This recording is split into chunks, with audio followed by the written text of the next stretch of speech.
Welcome to the Solid Verbal. The Solid Verbal. Come after me!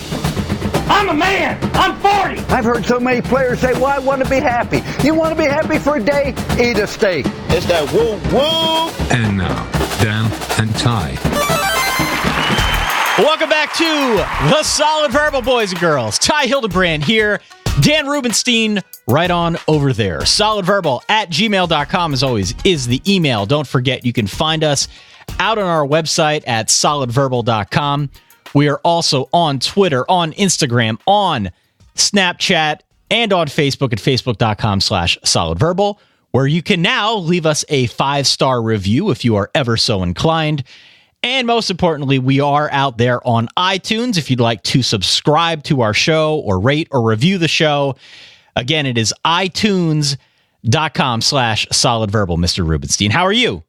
You know, I'm pretty good. I just flew back from LA a few days ago, and you know me, Ty. I do. I know you quite well. You know I can't stand to fly. Yeah. You know I'm not that naive. And you know that I'm just me. I'm out to find the better part of me. That is the best one you've ever done with song lyrics. I was interwoven pretty nicely. I actually thought that you were talking to me and not giving a 5 for fighting song. And if anybody has any questions or doubts, I'm more than a bird. I'm more than a plane, Ty. That was really good. I am, without a doubt, more than some pretty face beside a train. And if you ever had any doubt about if it were easy to be me, it is not easy to be me. Superman, right? Yeah, absolutely. So I'm not sure if everybody out there heard the news, but we're going to go pop punk and emo full time now. Is that? It only makes sense. Yeah, we got great response to that show, did we not? We did. Quick announcement. Today's show is brought to you by Fueled by Ramen Records. Fueled by Ramen Records. We had Fall Out Boy a long time ago. The emo and pop punk show is out there. We released it over the weekend because it is not pertinent to college football, as we are here on the show. But if you're interested in that genre, please do go out to solidverbal.com. You can find it there or in your podcast feed. With ESPN's Bill Barnwell. Yeah. With ESPN's Bill Barnwell. Sure, if you're not interested, please download, but you do not have to listen. In the interim, though, we continue on. Yeah, play those sweet dulcet tones here as we gear up for the college football season, Dan.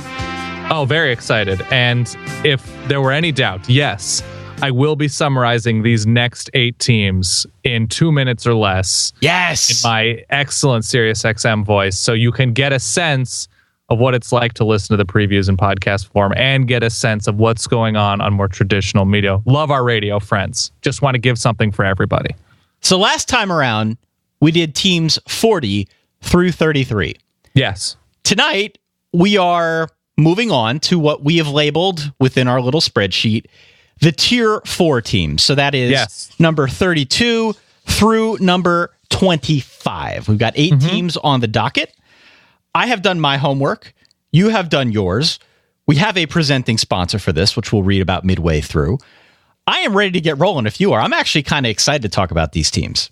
Yeah, but I did copy off of Bill Connolly's paper. I did copy my homework off of Bill C's paper. Just if you're plugging our preview into a plagiarism machine, it might turn back a little bit sketchy.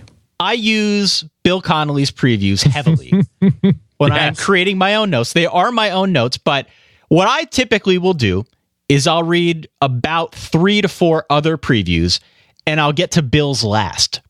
Yeah. Oh, yeah, that's the move.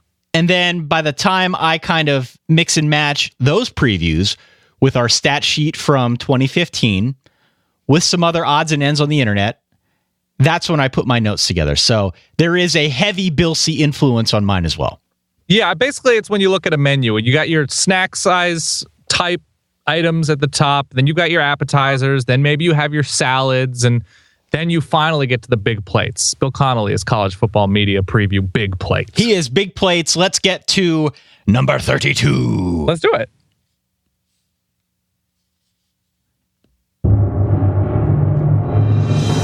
Number 32.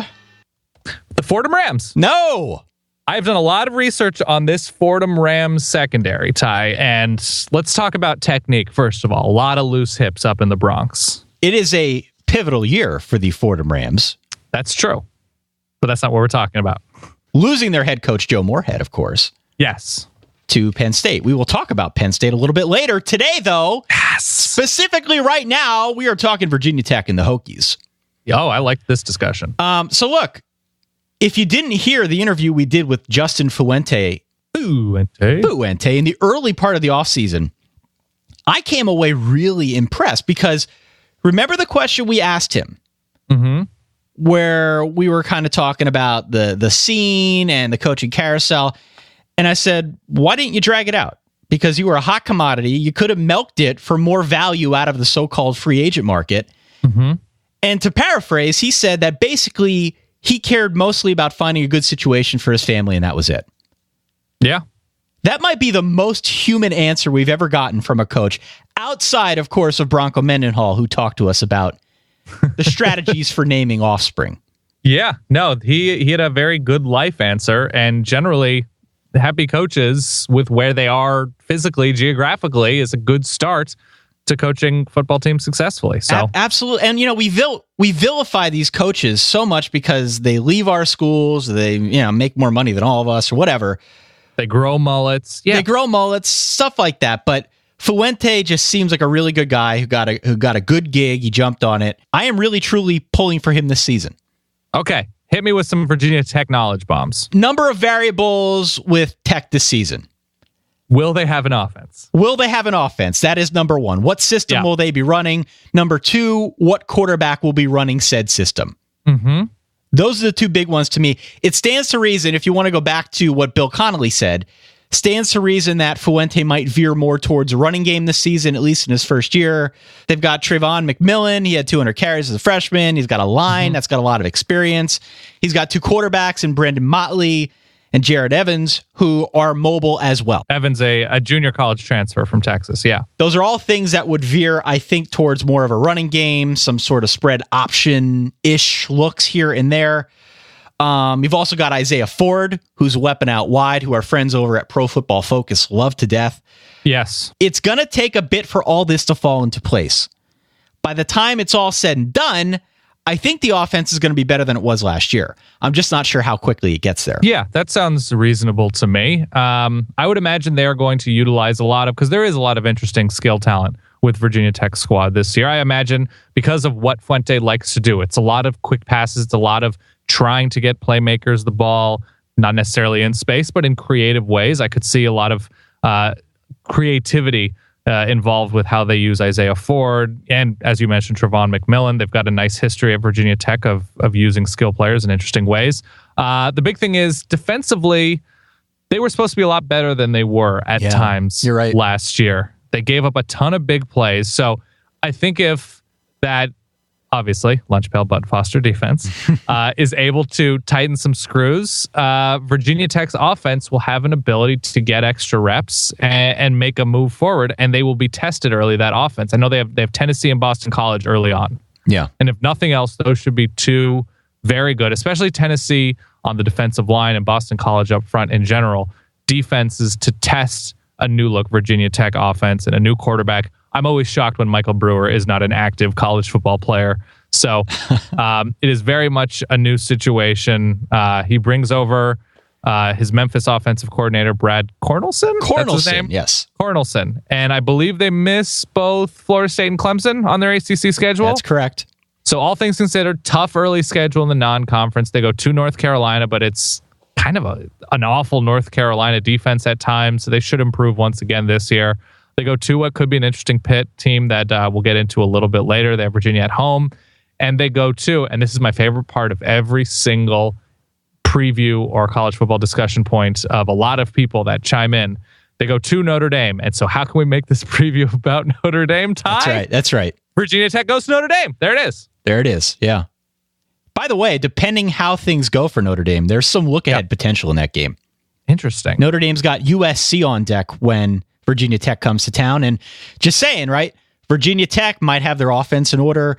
They're going to have a good defense. I mean, the biggest move, Justin Fuente retaining Bud Foster as his defensive coordinator. Yes. Right? Great move. The only thing I would say about it not being great is if they don't all get along and they're not all eye to eye. Sometimes there's just a number of years where somebody can be at a school before they need to do something. They need a clean start. And I don't know. I don't think that's the case with Bud Foster. Everything seems to be going well. I just hope that's the case. When you change staffs, it could get dicey. So we'll see. Hoping for the best. And they're over under. Vegas has them at 6.5 wins. Yeah. So which one of these games is a must win to get to 7? Ty. They're going to probably lose to Notre Dame. That's the only game on their schedule. They're probably going to lose to Notre Dame. Virginia Tech's talented enough where you can't say it's a certainty, but Notre Dame is the biggest certainty in terms of losses on their schedule, right? I agree. Yeah. In South Bend. Sure. Outside of that, they've got North Carolina, they've got Pitt, and they've got Duke on the road.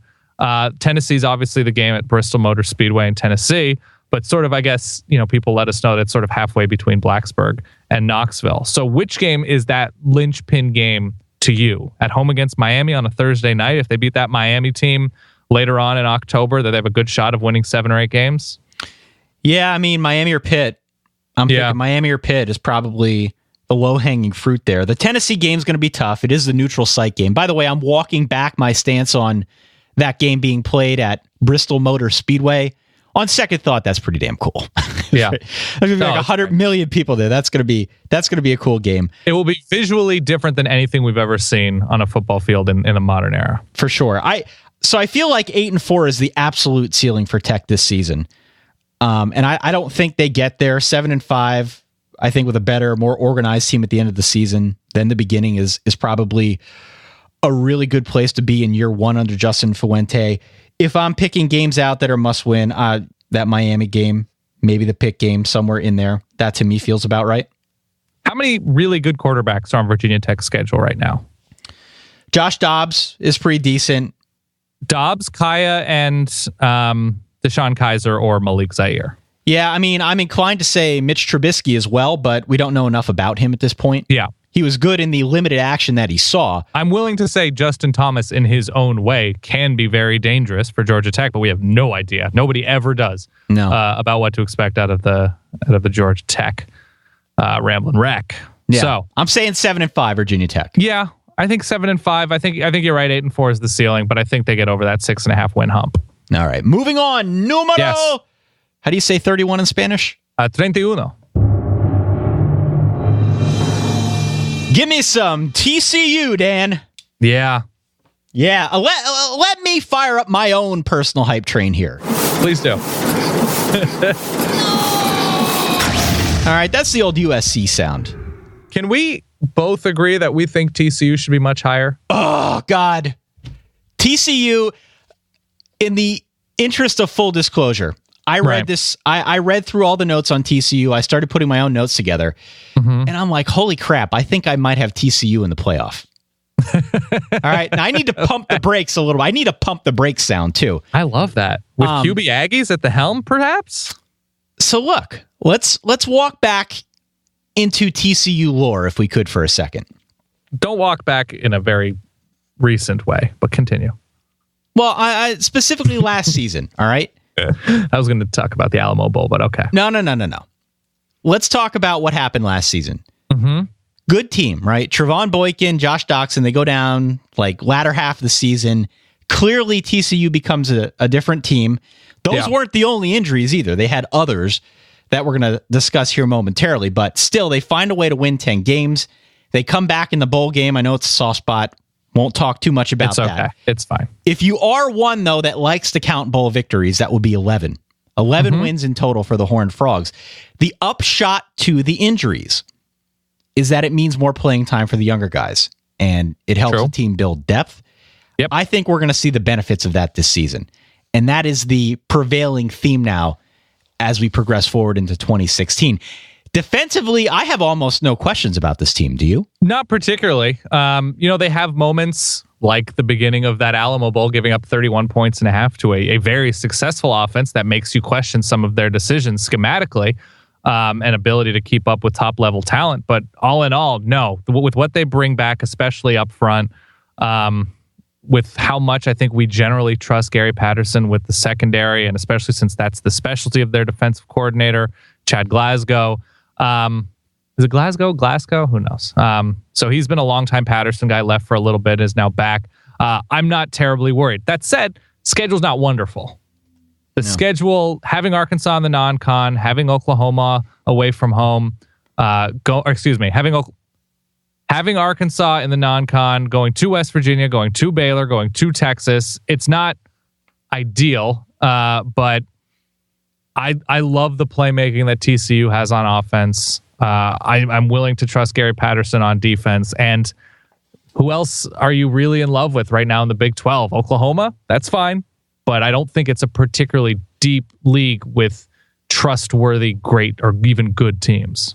Yeah, I mean, back to defense, James McFarland's a name coming back from injury. He's going to help along that defensive line.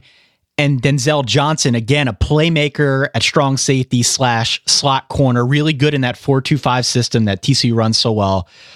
Just a ferocious defense that I think could serve as a great equalizer in the Big 12, which, let's face it, has not been noted in recent years for its defense. My main questions are on offense. Notably, who's playing quarterback? I hope to God it's Kenny Hill. See, I hope it's Foster Sawyer. I hope it's Kenny Hill because I want to party like it's 2014 and Kenny Trill. See, I want to start saying Foster Sawyer, Sailor Spy. That's what I want to do, selfishly. Foster Sawyer, Sailor Spy. Foster Sawyer, Sailor Spy. Foster Sawyer, Sailor Spy. I'll get there. Foster Sawyer did get some time last year. So we'll see which direction they go. I would think Kenny Hill, but who knows?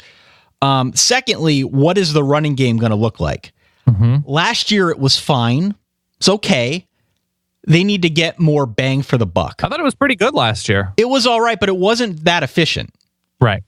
And I think it's all contingent on a newer offensive line, gelling quickly, opening holes, and on some of the running backs executing when they get carries. If it is better, then that's going to help out the passing game. Because as it stands, there are like a million wideouts in this roster who can make an impact. Do you know who might get time because he could be an impact freshman at running back? Who's that? It's somebody by the name of Sewo Olunu. Leave all of this in, Ty. Yeah. Please, seriously. Okay. I want people to know I'm not perfect. No matter what, Five for Fighting will have We you are believe. only mortal men. Sewo Olonilua will come in and spell Kyle Hicks perhaps at times for a TCU rushing attack that I think is in bigger games. TCU ran pretty well last year, so I'm confident that keeps going. I'm going to disagree with you slightly on the schedule. Oh, I thought you were going to disagree with me on the pronunciation of Sewo Olonilua. I have no idea how to say that name. Okay. I'm not perfect either. You know, the way the Big 12 is set up, you're not going to miss any juggernauts on the schedule, but when you get both Oklahoma schools at home this season, that's true. That's Spaced pretty out. nice, right? And you mentioned the West Virginia game. That's a winnable game, I think. Baylor, you go to Baylor, which isn't a great setup, but who knows what you're going to get out of Baylor this year. I think this is a 10 or 11 win team. Can I make this is completely absurd, but because I have not heard the lock of the week sound, do you have it at your disposal? Lock of the week. Oh, that feels so good. Right?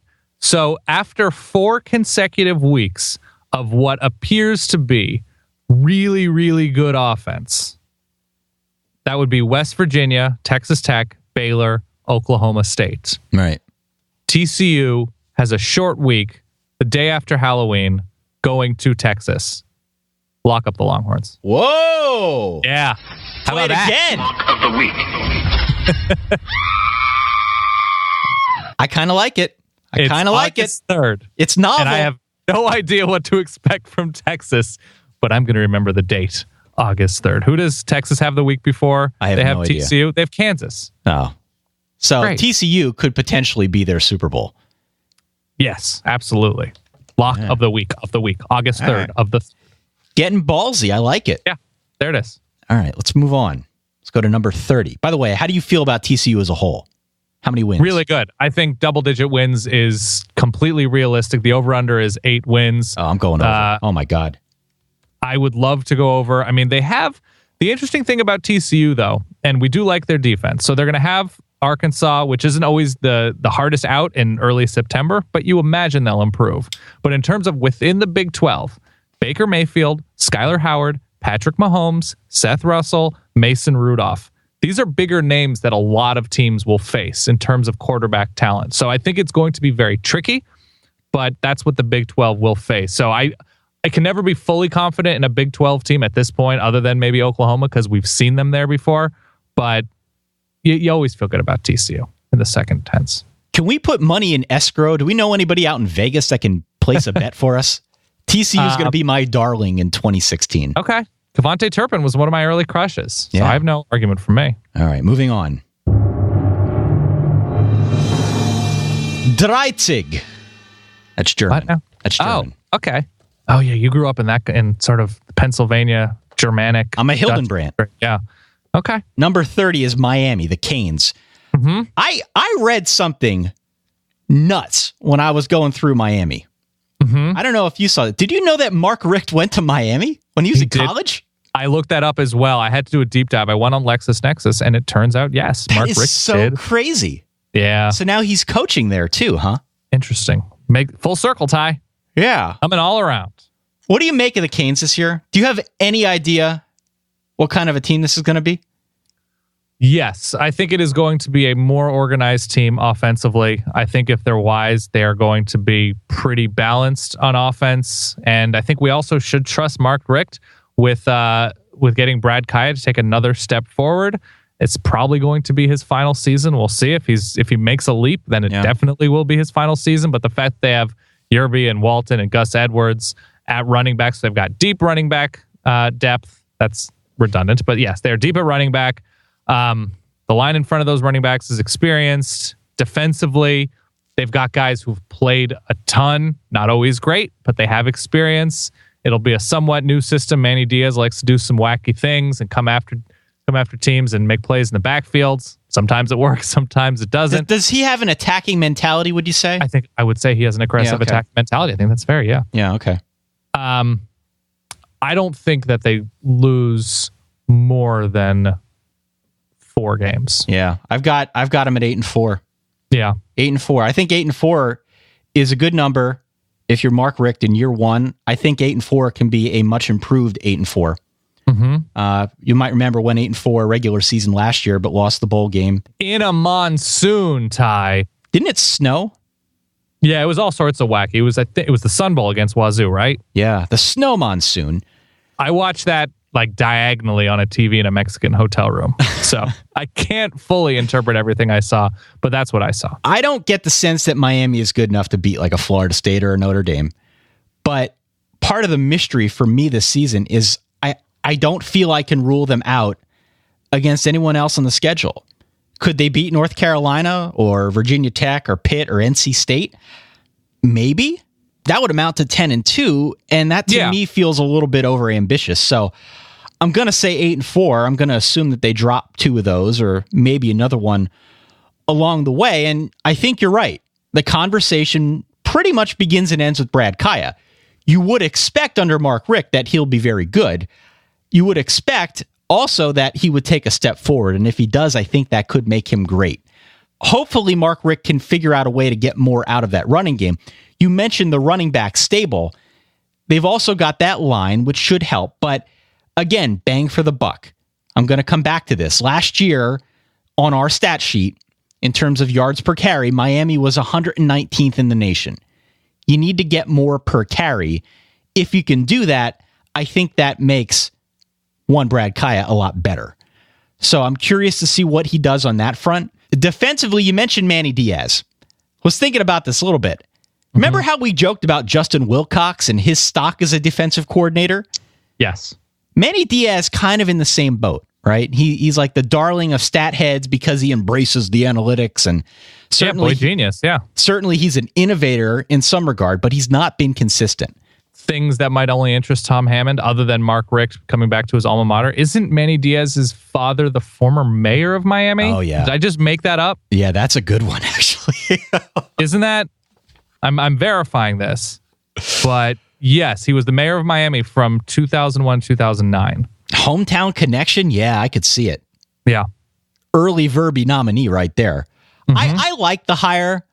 I think he's going to bring that attacking mentality to Miami, and that's going to be good for everyone because they got pushed around last year against the run, And like of the 6 games here that I'm looking at, all of them are going to be against teams that can move the ball on the ground. So they need to do something along that defensive line and be more aggressive. I like the Canes this year. I don't know how much I like them. I'm going to sort of shoot for the middle and say 8-4. And that feels You are about right to me. You're forgetting one thing. September 17th, they go on the road to Boone, North Carolina to play App State. And you like sort that game. You gloss over that on the schedule because it's not a Power 5 team. But I'm telling you, there's nothing safe about picking Miami going to Boone and winning. Is App State any good this year, though? Yeah, they went. What did they win? They won 11 games last year. They beat Ohio in Camellia Ball? Does that sound like it's a thing? Sure. They didn't beat great teams last year, but they won 11 games. They're playing them at home. They should be relatively healthy. I'm not going to pretend like I know a ton about App State, but they play a sort of wide open, interesting offense. I'm just saying. All right. Don't gloss. Do not gloss. Let's see. Last year, they beat Ohio. They beat Troy in triple overtime. They beat a good Georgia Southern team, 31-13. I'm just saying. Are you saying possible trap? It's a trap. It's a trap. Got to get these fingers warmed up for the season. It's a bit of a nail biter right now. August 3rd. All right, let's move on. Yeah. 29 is secretly decent Pitt. Secret's out. Yeah, this was your joke a year ago. It was only funny because it was true. Right. There's even more to like about Pitt this year. And not the least of which, by the way, is that awesome comeback story. Oh, incredible. Of James Conner, who's playing ball again after fighting off cancer. Good for him. Mm-hmm. He is the lead dog in a running back triplet that is going to see a lot of work this year. I am curious to see how Matt Canada now uses those guys. It's notable that he is now the new offensive coordinator because offensive consultant Jim Chaney, his 1-year rotation ended. Now he's doing contract work in Georgia, apparently. He's moved to Georgia. Now he's doing some consulting work down there, yeah. I'm not inspired by the Canada hire. He's very much Jim Chaney light, not in system, but the fact that he's Northern Illinois, Wisconsin, NC State, and really didn't work out in a big way at NC State, and they made a change, and now he moves on to Pitt. I am concerned about it, but we did mention the running back depth, right? Yeah. And the offensive line in front of those running backs is super experienced, which should open up the run game, should give those guys plenty of opportunities. I think the passing game's a work in progress, right? They lost Tyler Boyd to the NFL. Yeah. Which means that Nate Peterman can't just heave it up like he did before. I like Dontez Ford as a replacement for Boyd, but he's not going to be Tyler Boyd, at least not right away. So the offense, a work in progress. I like the fact, though, that they can lead on that running game to some degree. That to me feels like a pretty good safety net and raises the floor on what that offense can be. Yeah. Nate Peterman was pretty efficient. Did not end the season all that well, but I think he threw only 1 pick against ACC teams all of last year. So he constantly gave them a fighting chance, and they came away better for it. The left side of that offensive line is great. And the fact that it'll be James Conner, it's Quadri Allison, and Darren Hall, they're large. That is a large line. They are going to extend drives on 3rd and 2s, and it's going to be backbreaking for a number of teams. And schedule early on is not great. Penn State and going to Oklahoma State, going to Stillwater in the non-con isn't great. But other than that, I mean, they missed Florida State. They get Virginia Tech at home. They've got tough road games in the ACC. But all things considered, with what they bring back, and this is the most dangerous if of all, they're not very deep on defense. But they bring back a ton of starters. You mentioned the Tyler Boyd thing and how they're looking to replace him because they weren't all that great with big plays on offense last year. I like Pitt. They're my Ole Miss. They're my Texas. Really? I mean, they're just a team that I just can't, for whatever reason, help but like. Wow. So you're picking out curtains with Pitt. I'm picking out curtains with Pitt. I think we're going hardwood floor. Okay. Carpeting is just, you got to maintain in vogue now. The hardwood's in vogue. Go hardwood. We got a long day of shopping at IKEA. Maybe some restoration hardware. I don't know. Yeah. But I like Pitt for whatever reason. I just like how much they bring back. I love Pat Narduzzi. I love how well they played the run last year. I'm a fan. I think 8, maybe even 9 wins is not unrealistic this year with above average health. Jordan Whitehead at safety is an absolute stud. He's only a sophomore, but Pat Narduzzi is going to find ways to use him. And what's interesting about this defense, I think the main question is about the overall talent level, i.e., these guys have experience, but is the overall talent level good enough to go toe-to-toe with the offenses they're going to face? Right. I was thinking about this. Is that not the perfect spot for Pat Narduzzi? It's perfect. Has he not been in that exact circumstance literally every year? He has done so well in this situation in the past that I find it hard to believe he wouldn't do it again here. Right. Last year, 8-4, regular season, lost the bowl game to Navy. This year, I feel like 9-3. I feel like 9-3. Could they beat Penn State at home in week 2? I think they will. Sure. Away from home against Oklahoma State, That's tough. On the road against UNC, road against Clemson, probably not. There are 4 losses on the schedule. I think the upper limit is 9-3. So I'm going to go 9-3 as well. I like Pitt. I like them a lot. Yeah, and one of the things that I always go back to is when we had Joel Klatt on the show last year, and it's the difference between pretty good coaches, pretty good coordinators, and really good ones, and it's teaching. And if nothing else, Pat Narduzzi is able to teach really well. And even if there is a talent gap, it's probably not huge at this point at Michigan State. They've recruited really well these past couple of years. But at Pitt, certainly there's a depth gap with the top of the ACC. But if he's able to teach that defense that it's malleable, but there are some core concepts that they run a ton. And those guys are learning, and they learned it pretty quickly last year. So I think they're going to be all right. Yeah, I agree. Finally, I must conclude every Pitt preview with this. I've said it no fewer than like 8 times in this show. The best analyst you've never heard is Pat Boston. What is he? Where is he? Where does he Radio broadcast? guy for Pitt. If you're ever in the car, if you're ever in the car, you want to hear how it's done, find a Pitt broadcast either on the radio or on TuneIn. They have a lot of games on the TuneIn app.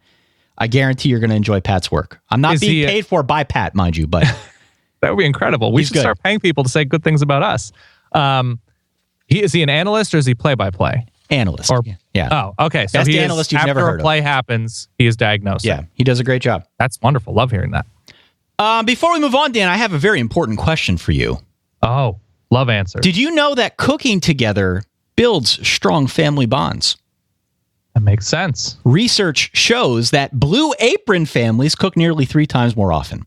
Love having fresh food, Ty. That's right. Those who spend a lot eating out or at a high-end grocery chain, they can now spend under $10 per person for a healthy, delicious meal.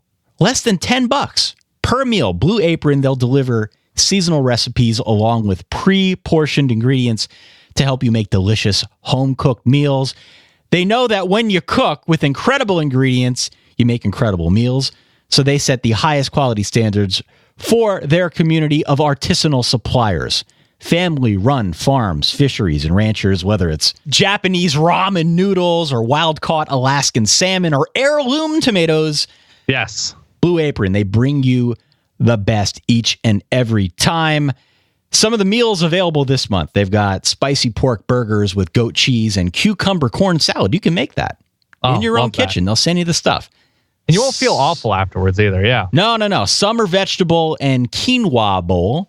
Quinoa. With fairy tale eggplants, shishito peppers, and corn. And, last but not least, chicken tinga tacos with summer squash and tomato salsa.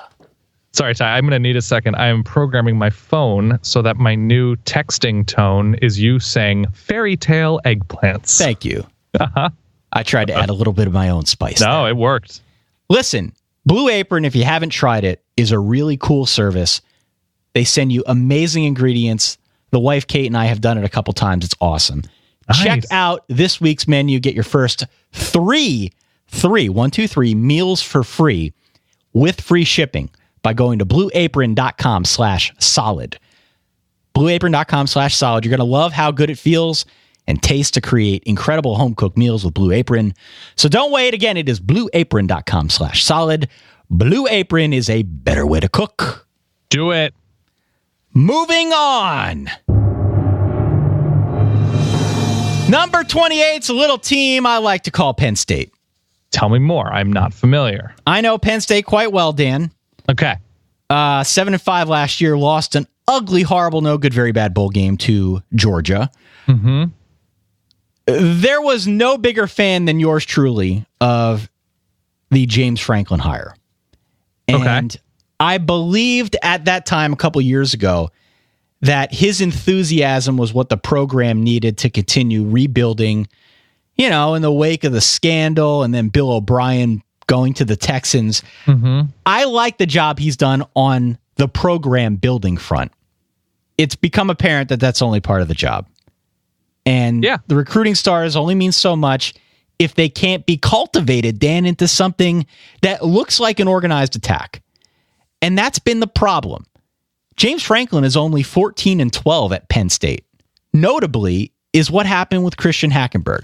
Now, I'm not going to rehash that. We talked about it all last year. But let's just say there's so much blame. There's enough blame to go around. Right. I don't think James Franklin wanted to fire John Donovan, but I think he had no choice. I think they told him you have to. And that's when he brought over Joe Morehead from Fordham. We love Joe Morehead on this show. Yeah. He's been a staple part of this show for the last couple years. Former architect of New York's one true team. That's right. I like the fact that it's going to be an out-of-the-box approach that represents something entirely different. They're going to be more up-tempo and no huddle. And I think he's going to better utilize the talent offensively. Who's going to start at quarterback? Is it McSorley? I don't know. Okay. I don't know. It could be Trace McSorley, could be Tommy Stevens, could be Jake Zembiak. I don't know. Do you like McSorley and what he was able to show both in the spring and in spot duty last year? He was better in the bowl game. Yeah. He's really the only guy I feel confident about at this point. Okay. I would like to see what the other guys bring to the equation. So he's got skill talent. Whoever starts a quarterback has skill talent around him. He's got skill talent, and I think he's got a better offensive line. It has to be. The offensive line needs to get better.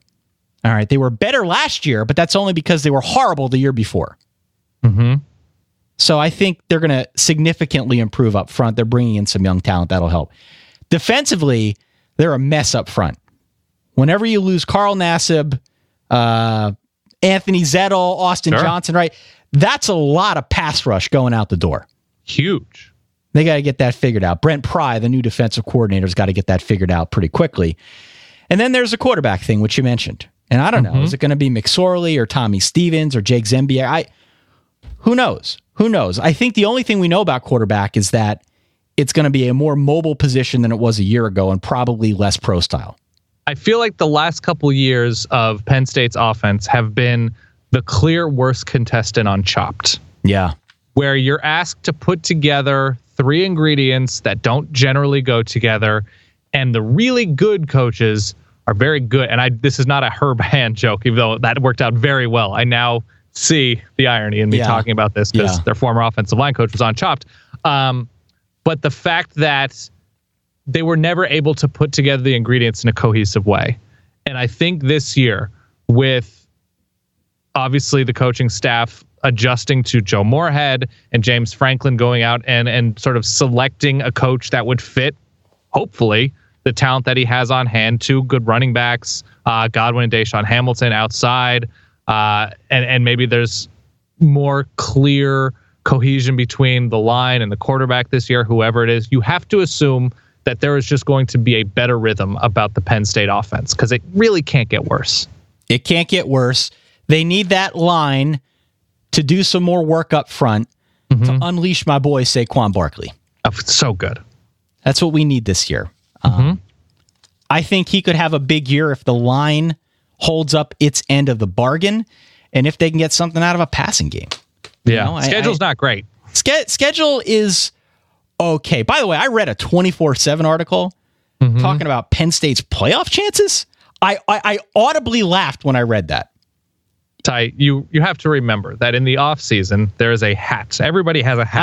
I know. With pieces of paper. I know. I get it. And they pull out topics and teams and they just slap them together and hope for the best. If you are super optimistic about this team, I mean, the most optimistic man alive, maybe you can invent a 10-2 season. Oh, man, where are you? Okay, so the over-under 6.5 wins. So that would be a huge jump from there. I would go over 6.5. I feel pretty confident about over 6.5. I feel 8-4 ish. That feels about right to me. But, they're not beating Ohio State, and they're not beating Michigan on the road. Those are 2 losses right away. Who do they have a better shot of beating, considering how these teams are made up and what they lose? Iowa or Michigan State, both of whom are in Happy Valley? I would say Iowa. I believe that's a night game. Oh, okay. Is that a whiteout game or just who knows? They'll probably make it a whiteout or who knows? I like their chances against Iowa. Iowa's a team, though, that has had Penn State's number. Mm-hmm. So, if I'm picking between the two, I probably say Iowa. I could see them losing to Pitt. I think they might lose that game in week 2 to Pitt. That's a tough matchup. They're currently on a losing streak against Temple, correct? Currently, yes. Yes, they're currently on a lose. They're trying to break that streak. And you love Matt Rule. I do love Matt Rule. So if you assume losses to Pitt, Michigan, and Ohio State, then I think, barring any other setbacks elsewhere on the schedule, you got to beat 3 of these 4 teams: Temple, Maryland, Iowa, and Michigan State. Okay. I could see them doing that. So I'm going to say 8-4. You think Penn State is 100% losing to Ohio State this year? They've played them close recently. They do. I just don't know enough about what we're going to have at Penn State. Ohio State, despite the turnover, at that point in the season, later on, they should pretty much have their act together. And I feel like the talent level as a whole at Ohio State is still going to be way higher than at Penn State. So they've got Penn State a week after. So they got Penn State on the road a week after Wisconsin on the road, both of which are 8 p.m. kickoffs. Yeah. I mean, it's a tough spot. It's not an easy place to play in Beaver Stadium at night. And then they have Indiana the week before that. No. Not a joke. Indiana's got an offense once again. No.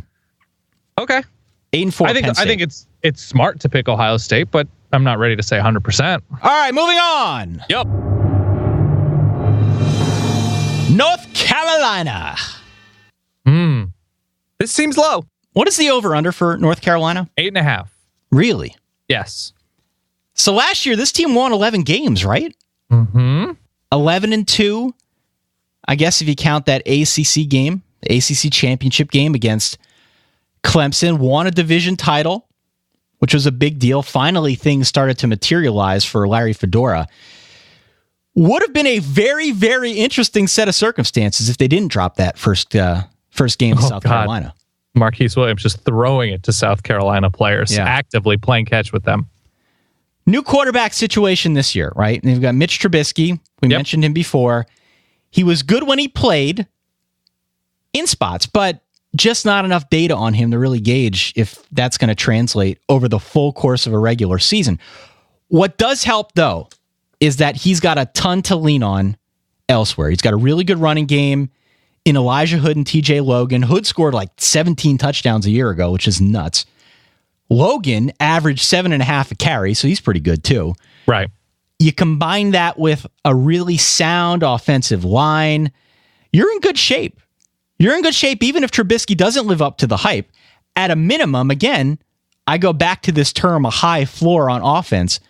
Right. Just a ton of options out wide for him as well. He's not stepping into a bad situation at all. If he pops, this is an offense on a team that I think gives people a lot of reason for optimism. Ty, I'm going to list off a bunch of attributes, and I need you to tell me if I'm talking about North Carolina or Oregon, okay? Okay. This team will have a new quarterback who could be promising considering recent quarterback history, a very talented running back, a ton of depth and talent at wide receiver, a line with a good amount of experience, a defense that got embarrassed to end the season last year and employs a defensive coordinator who used to be a very well-known head coach. You didn't mention finesse team, but I'm going to go ahead and say it's a pretty apt comparison. This is how I feel about North Carolina, and we'll get to Oregon on another show. They're my Fugu teams. Do you know what Fugu is? F-U-G-U? Please enlighten me. Fugu is, and you might remember the Simpsons episode, it's a pufferfish or a blowfish. And it is apparently extremely delicious if you prepare it just right. But the thing about blowfish, pufferfish, fugu is they have some toxic parts that will kill you if you do not deal with them correctly. And the fact that North Carolina and Oregon have shown, and we're just talking about North Carolina now, I'm just shoehorning Oregon into it for me. But the fact that North Carolina had bouts last year where anybody could run through that defense is a little bit scary to me. Didn't play well in big spots, played against a Baylor team in a bowl game that didn't have a quarterback, and they put up some sort of record for rushing yards allowed. It was like 600 and some odd yards. So the reason North Carolina is 27, even after going 11-2 last year, is that combination of a new quarterback, a new offensive coordinator. They lose Seth Luttrell to North Texas. Yeah. And the fact that their defense, while improved a good chunk of last year to probably about average, had a tendency to just lay down and become two-dimensional, like a two-dimensional flat piece of paper against certain teams. So that would be my big issue right now, where if everything's sliced right, North Carolina is a top 15, top 18 team. If it's not, it could be 7-5. Who knows? Yeah. Yeah, I'm with you. I kind of think it's a talent thing with them too. You know, they're undersized up front. Yeah. And, you know, what are they going to do? That's what they have to play with this year.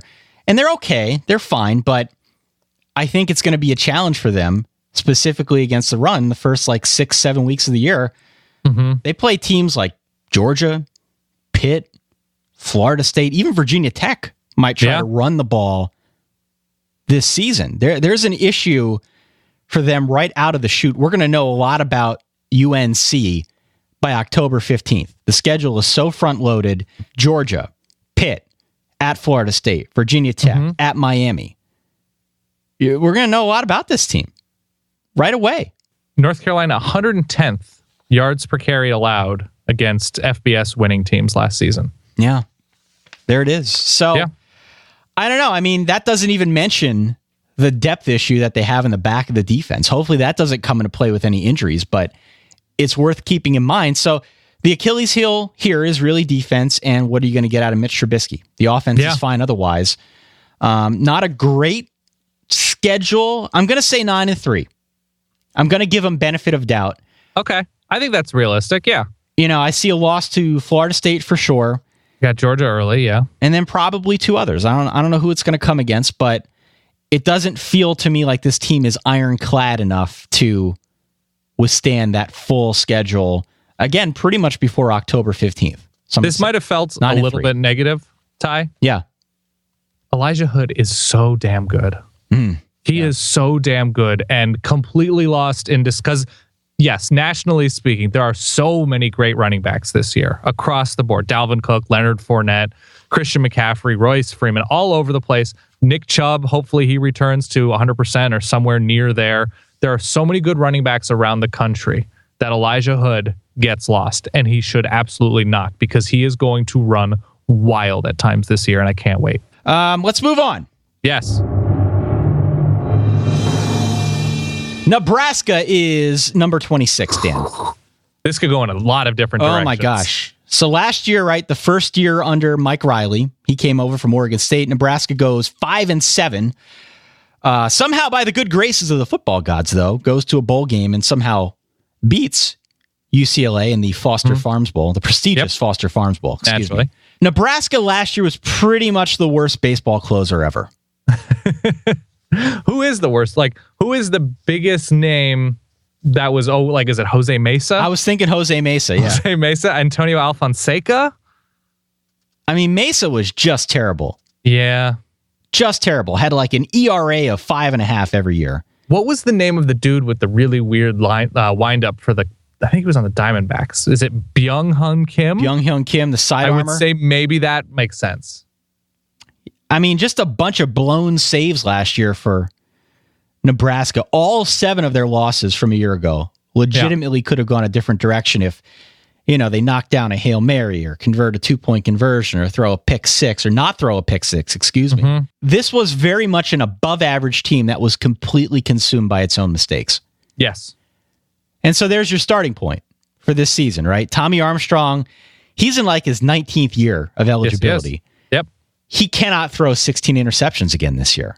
I like that Tommy is the exclusive first name of the quarterback we've sort of dubbed I guess he's our guy. It's Tommy Reese and Tommy Armstrong. Something about that name, Tommy. I don't know. To his credit, he got better last year, but he needs to be a lot better than he was. And now it doesn't help that he's got an offensive line in front of him that only has 2 guys that have any starting experience. I will take slight issue with that. Tommy Armstrong got better like September, October, and then November hit and he got worse.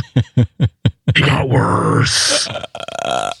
Yeah, I think it was like 5 or 6 touchdowns, like 9 picks when the schedule got kind of tough. So, yes, there's good and bad Tommy Armstrong. Yeah, he's got a backfield that's got some experience. And Terrell Newby, yeah.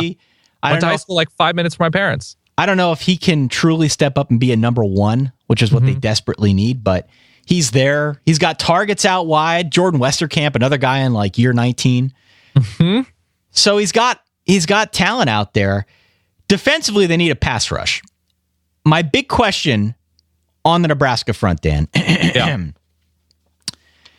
Can Freedom Akinmoladun create mutiny in offensive backfields? Yeah. I'm going to leave that one here. Can Freedom create mutiny? Thank you very much. I like it. You worked on it. It shows. You didn't laugh, but I'm proud of that. Well, you went so slowly with the last name. I couldn't say it. I don't know how to say it. Okay, so Mike Riley has done a number of positive things, both on and off the field, since arriving in Lincoln. He has not been great in conference play, both for Nebraska and Oregon State. He brings along coordinators with him that were at Oregon State and Corvallis with him, Danny Langsdorf, who much more of a passing type coordinator than a runner, which is sort of goes against everything Nebraska stands for offensively traditionally. Mark Banker has been okay at times versus the pass, but his defense have been particularly disappointing these past few years under Mike Riley. So that's cause for concern. Those things combined, with 2 really new lines on both sides, especially on the inside, is not all that exciting to me, especially with them getting Oregon early on. It's at home, but they have an Oregon team that's loaded offensively. So that's worrisome. The good thing for Nebraska, schedule's pretty great. Yeah. They miss the Michigan schools and Penn State. They're on the road against Wisconsin and Ohio State, but all things considered, and Iowa, to miss the Michigan schools and Penn State is pretty nice. Agreed. Yeah, agreed. As for your first point, though, about last year, so they lose 4 of their first 6 by a combined 11 points. Not great. I don't know if this was your intention, but to me, there is a certain amount of skill to not blowing games at the end. And I don't think it was a coin flip in those situations. They did not look prepared to close out games. And that's not luck. That's not a coin flip. Yeah. That's on the coaches. So I assume they're going to improve because nobody can have that sort of awful closing ability 2 years straight, I would assume. So I think just by balls bouncing a different direction in terms of getting time to fix mistakes, they'll be 8-4. I think that's realistic. I like 8-4 as well. I was looking at it. So slightly under the over-under of 8.5 wins. Yeah, I was looking at it, and really, with the exception of Oregon, none of their quote-unquote big games are at home. Right. So you're on the road at Northwestern, which could be an interesting game Northwestern's early. a good team. Yeah. On the road at Wisconsin, on the road at Ohio State and Iowa. Mm-hmm. There are 4 losses on the schedule. You know, I'll just say 8-4. I'll agree with you. Okay. I like Nebraska. I want Nebraska to kind of get back to where they were in the traditional days of college football, right? The good old days. They're a ways off from that still, but hopefully they can take a step forward this year. Yes. And last but not least, fire up that swag copter, Dan. That's a great helicopter sound. You know what I'm doing? You're hitting Julio. I'm just hitting my chest. No, not Julio. I'm just hitting my chest. Julio's the microphone for people wondering. Yeah, Julio's the microphone, but my pectorals are the one suffering the brunt of my assaults. I'm going to make a prophetic statement here, Dan. I'm ready. Texas A&M's the most interesting team in college football this year. They might be another Fugu team. Yeah, totally. I think so. Most interesting team in college football this year. Okay. Why is that? We know what happened last year, right? They lost, what was it? 5 of their last 7 games against FBS teams now. Yes, they did not score many points in those games either. It wasn't 45-42. They were scoring about 17 a game. Let's rehash what's going on. Kyle Allen, Kyler Murray, they transfer out. Jake Spavital, offensive coordinator, fired. That in its own right, there's a lot going on. I think you combine that with the fact that there were games last year where it looked like A&M quit on Kevin Sumlin. And yeah, or Jake Spavital, who's gone. Yeah, sure. There's a distinct possibility that this season as well could be a bit held together with like duct tape and chicken wire.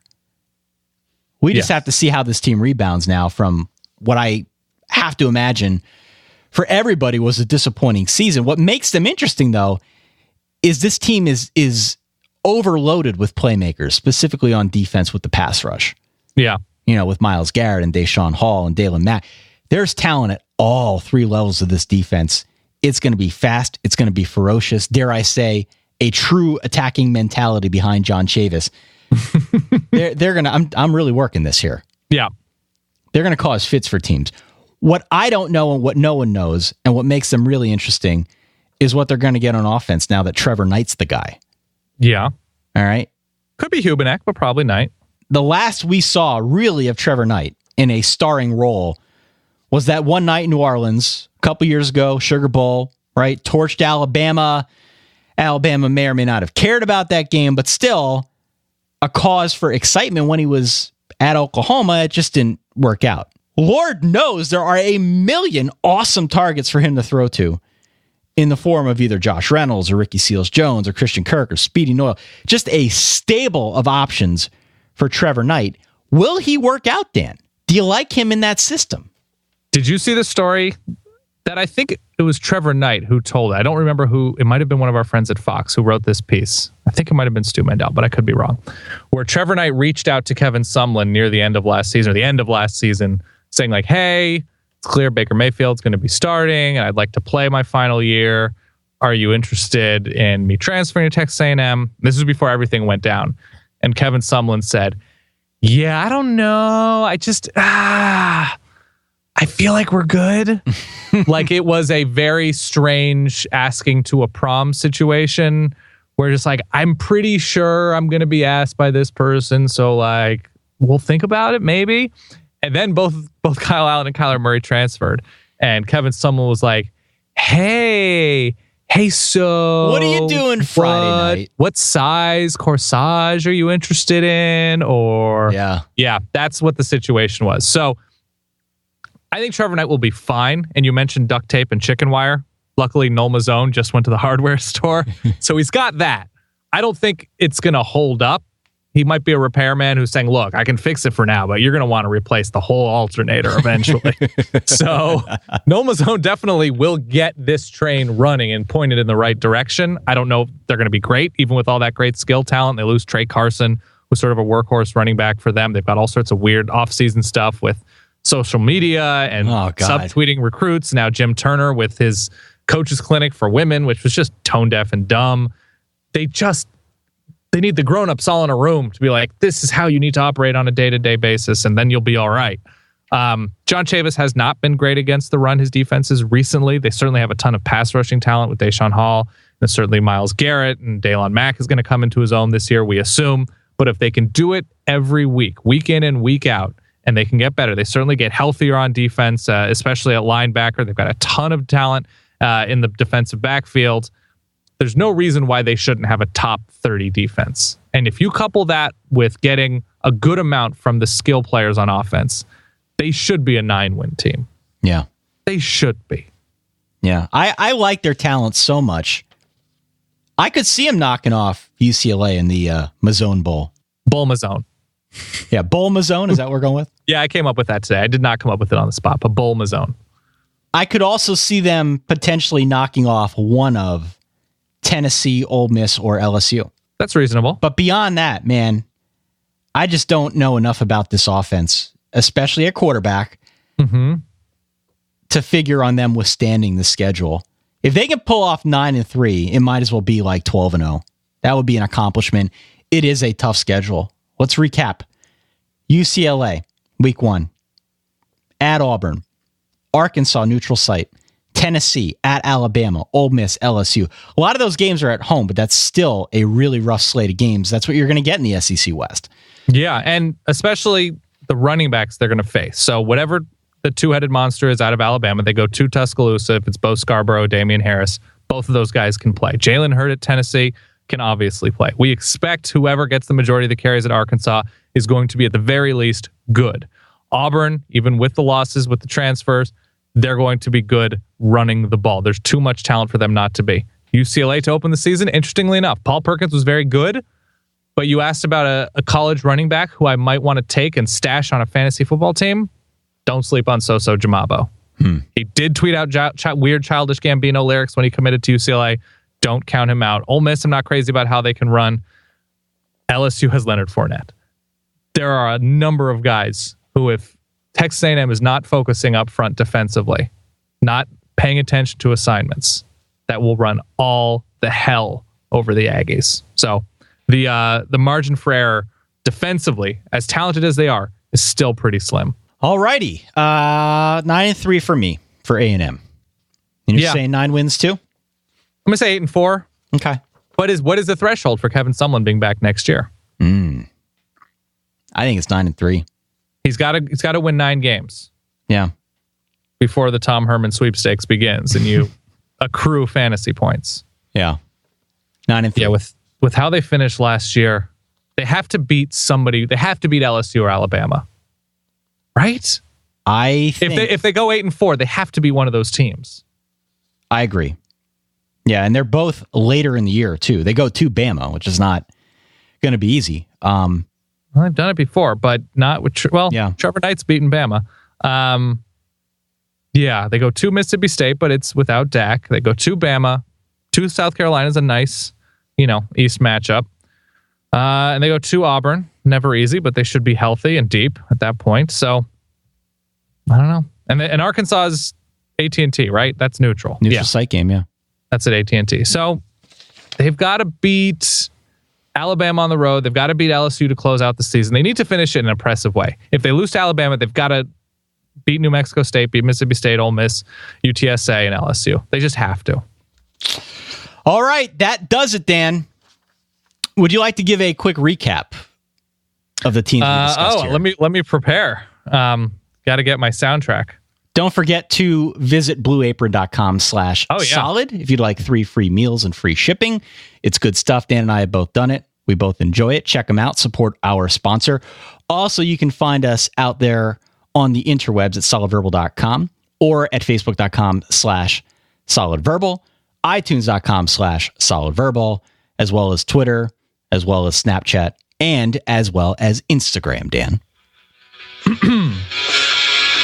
Coming at you, WSV, Virginia Tech, coming at you, Sirius XM, WSV, Virginia Tech, bringing in Justin Fuente. What are they going to do? Will they have an actual offense? But the fact that they retained Bud Foster is huge for that Hokie team. We'll see what happens. Always dangerous, always playing with that lunch pail. TCU, Gary Patterson, got to trust that defense. Hope he doesn't change his shirt. Am I right? Yes. Of course I'm right, just like I'm right about the InstaLube hotline here on the Solid Verbal. Feeling good about those Horned Frogs. The U brings back Mark Richt. Can he replicate what he did in Athens? Of course, he is an alumnus, proud alumnus of the Hurricanes, and I gotta think he's gonna get that quarterback and that offense together. And then Pitt, of course, you gotta feel good about James Conner, the kid. You gotta root for him. Let me ask you this. Have you seen a better story in college football this year? Of course you have not. Liking Pitt this year. Penn State, James Franklin.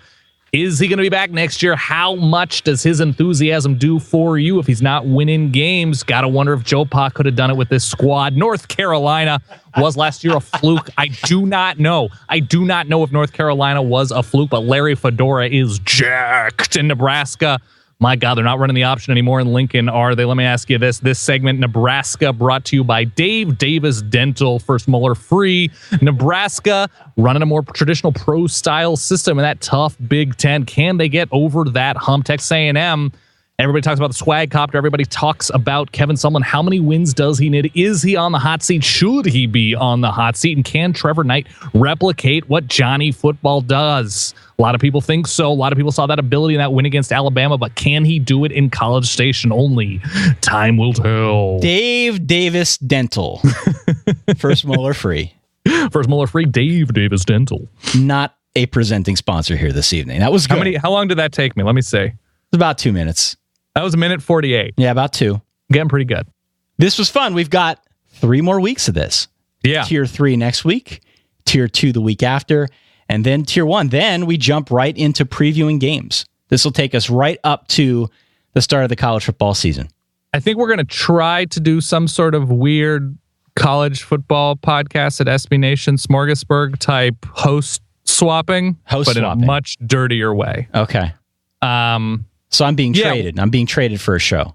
We're going to trade everybody. And then there is I have no idea if this is going to happen. I don't even know if it's technologically possible. Maybe you can answer this for me, Ty. We were talking with Jason Kirk today, the great editor, SB Nation, college football editor. Yep. He wants every single one of us on the Shutdown Fullcast at once. Like, you know, at the Grammys when everybody plays London Calling, there's like 19 guitarists on stage. This is going to be like the CNN politics set. Yes, he wants complete anarchy on the Fullcast. That would be me and you and Stephen Godfrey, Bill Connolly, Ryan Nanny, Spencer Hall, and Bud Elliott. That's intense. All on the Shutdown Fullcast with That's Jason. very intense. Could we pull it off technologically? Yeah, we could figure something out. Okay. We could figure something out. An orgy of bad football takes. More or less, yeah. Yeah. All right. We'll see what happens. But yes, I will stress right now, check out our friends at Blue Apron. Yeah. And check out the Shutdown Fullcast and podcast Ain't Played Nobody. Yeah. And the SB Nation Recruiting Podcast. A lot of good shows. Shutdown Fullcast is so funny. All righty, boys and girls. Yeah. That's all I got. That does it. Thank you again. Oh, and Dave Davis Dental. Dave Davis Dental. Thank you. Thank you again for tuning in, for downloading, for playing along with us here.